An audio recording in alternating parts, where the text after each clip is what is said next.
National Weather Service in the Twin Cities has issued a tornado warning for Southeastern Le Sueur County, Southwestern Rice County, Northwestern Waseca County until 5 p.m.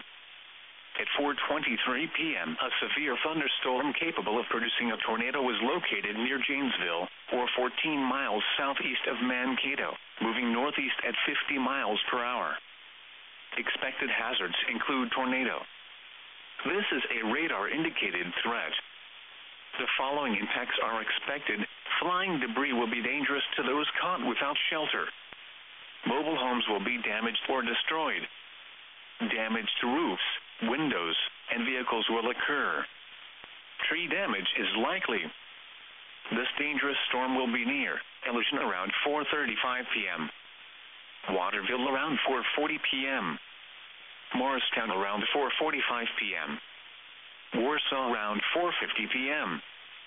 Other locations impacted by this tornadic thunderstorm include Kilkenny and Alma City. Take cover now. Move to a basement or an interior room on the lowest floor of a sturdy building. Avoid windows. If you are outdoors, in a mobile home, or in a vehicle, move to the closest substantial shelter and protect yourself from flying debris.